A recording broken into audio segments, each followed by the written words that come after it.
শুভ সকাল বন্ধুরা, আশা করি সকালে ভালো আছেন। আমিও ভালো আছি ঈশ্বরের আশীর্বাদে। আজকে আমি আরও একটা নতুন ডিআইওয়াই নিয়ে আসছি।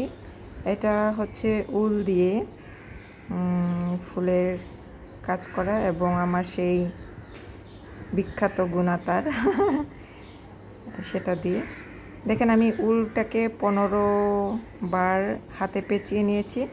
তারপর এটাকে মাঝখান দিয়ে গুণাটা দিয়ে তারপরে এটাকে পেঁচিয়ে নিচ্ছি। আজকে এখানে আমি সব কিছুতেই উলেরই ব্যবহার করব। তারপরে গুনার মাঝখানে নিয়ে গিয়ে এটার পাতার শেপ দিলাম এবং আবার পেঁচিয়ে নিলাম। এইভাবে আমি অনেকগুলো করে নেব এবং বিভিন্ন কালারের করে নেব।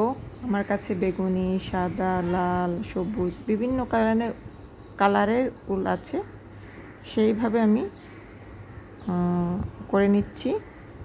তারপরে আমি এখন সেই গুণার তারটা যেন দেখা না যায়, সেই কারণে আমি এখন এখানে সবুজ উল দিয়ে সেটাকে পেঁচিয়ে নিব।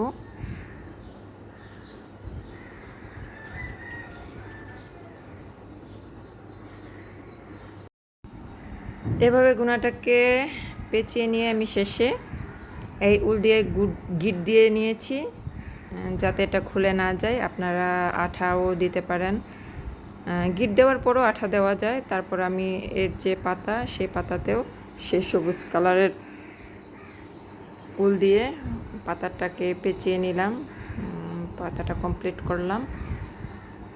এইভাবে আমি অনেকগুলো ফুল তৈরি করেছি।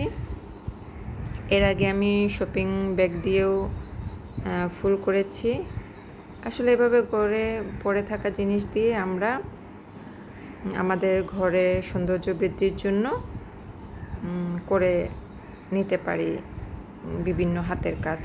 এই দেখেন, এর লুক অনেক সুন্দর হয়েছে। আমি কিছু কিছু ফুলের মাথা কেটে দিয়েছি যেন ছড়িয়ে যায়।